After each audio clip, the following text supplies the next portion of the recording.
good thing. Aside from breast cancer, these three women share something in common. It's been a while. 10 years? About 4 years. They all skipped their mammograms for several years. It's like, okay, all my mammograms were good before now.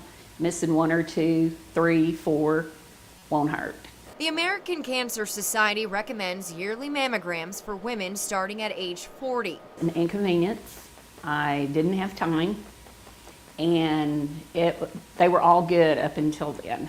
Despite a clean bill of health for so many years, Susie Huff finally went back for a mammogram. Her x-ray results showed 2 tumors. Invasive lobular carcinoma was the best decision I could have made. It saved my life. One radiologist at the Allison Women's Imaging Center at Midland Memorial Hospital told me cancer can grow to the size of a centimeter in 1 year.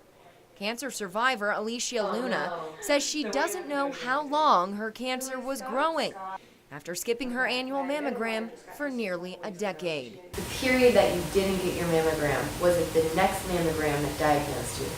Well, actually, I had felt a lump. Luna had stage 3 breast cancer. If I would have kept on with mine, I'm sure that I wouldn't have had to go through everything that I went through. She underwent a bilateral mastectomy and 4 months of chemo. It would have been a lot easier. Early detection saves lives. Luna hopes to use her diagnosis as a way to inform others to get their annual exams. A lot of women can be saved by just going. A truth for Sandra Barber, who, like Huff and Luna, hesitated for years to get a mammogram. I really wouldn't be sitting here right now if I hadn't went when I did. After being diagnosed with breast cancer in May of this year, Barber already calls herself a survivor. A positive attitude she shares with Huff, who starts chemo soon. Lose my hair, new hairstyle that I haven't ever tried, but it'll be okay. Looking forward to a cancer-free life, Huff tells me she will continue to spread this message. Early detection is the best thing in the world. Stephanie Sobek, Local Big 2 News.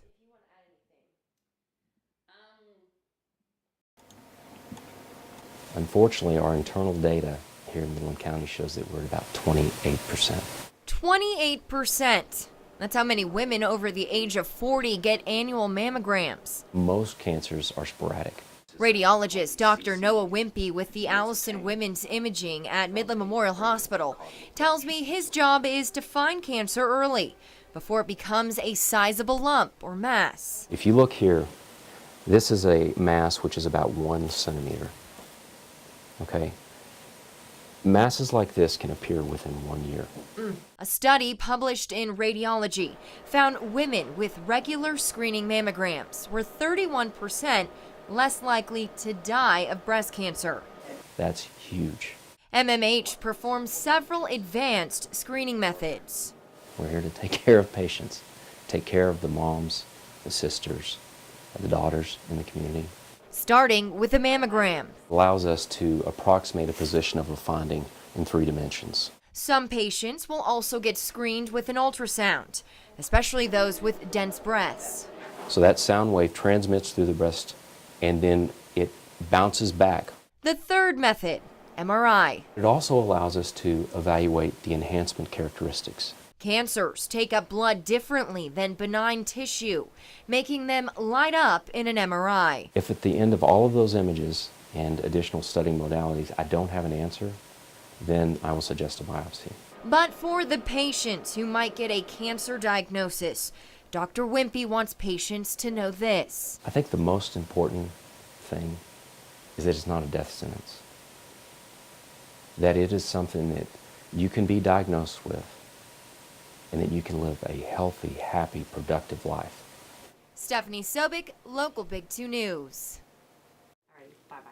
We can help you through the journey, but you have to make that initial move. Charlotte Rogers holds the title Nurse Navigator at Midland Memorial Hospital. I actually am there with them when they are diagnosed. From day 1 through survivorship, she takes every step along the way with each patient. So if we can help them with education, attending appointments, making appointments for them, making sure they don't fall through the cracks, and just being a friend for them, a support system. A support group helped Charlotte get through her own breast cancer diagnosis. And just to have someone there going, okay, I'm feeling your pain, I'm right there with you.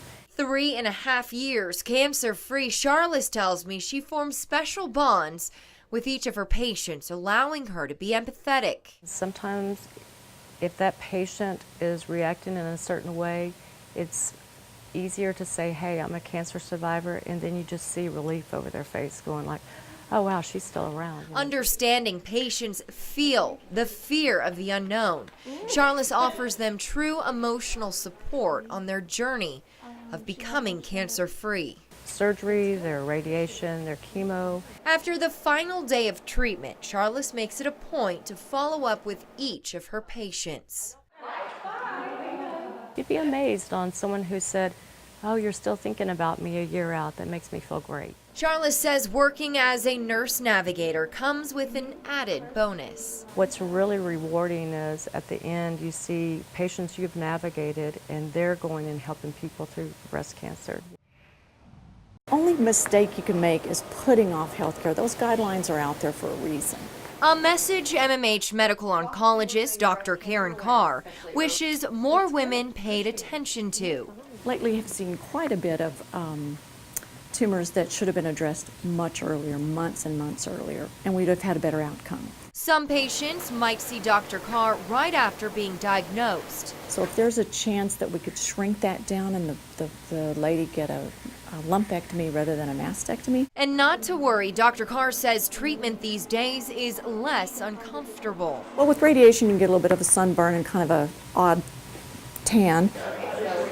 Other women go straight to surgery. Some women do like the idea of just doing bilateral mastectomy, being just not having to worry about the cancer coming back, even though there's still a chance, but they want to reduce their risk as much as possible. While majority of women choose a lumpectomy followed by radiation. Where we take out the mass or the area that we're of concern, but leave the majority of the breast behind. Breast surgeon Dr. Sandeepa Musunuru tells me she typically performs 2 main types of breast cancer surgery. As far as local recurrence, which means the cancer coming back, it's statistically no different. Both are equal options. Once surgery is done or patients finish their rounds of chemo or radiation, then comes the option of reconstructive surgery. Either an immediate reconstruction, and sometimes if the cancer has progressed, we have to do a delayed reconstruction. Plastic surgeon Kevin Cook with MMH makes it his goal for his patients to wake up from reconstruction feeling like themselves. But they definitely feel like they did not lose a part of themselves necessarily, and that's the most important part. Allowing patients to beat cancer and never giving it the power to define them. Stephanie Sobek, Local Big 2 News.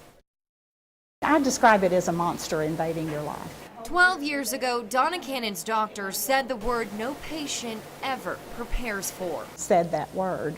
Traveling down a similar road before, Donna had a lump removed from her breast almost 14 years before her diagnosis. The first lump turned out to be benign. The second lump, a different result. You have cancer. And that was a very amazing, I don't know how to describe that. Reacting the only way she knew how. Donna says she got to work getting the cancer out of her. You just get up and suit up and show up and do what you have to do. After a lumpectomy, chemo, and radiation, Donna tells me she felt differently about having breast cancer. All I can say is that I have been so blessed after having cancer that I can't imagine my life without it. Believing getting cancer and surviving served a purpose. My name is Eli Southern. I am a 3-year survivor of breast cancer. I belong to the Young and the Breastless Survivor Group. Allowing her to form the group, the Young and the Breastless. My name is Linda Green. I'm cancer-free for 2 years and 7 months. I'm Leslie Parks. I'm a 6-year cancer survivor. My name is Tracy Manka.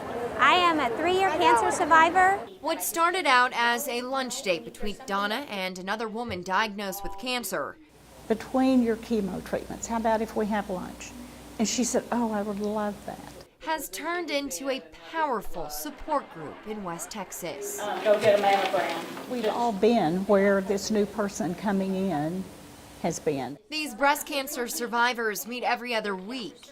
And although it's bittersweet when a new person joins the group, I don't know where it's going from here, but we're there. And we're there for anybody that wants to come. Stephanie Sobek, Local Vic 2 News.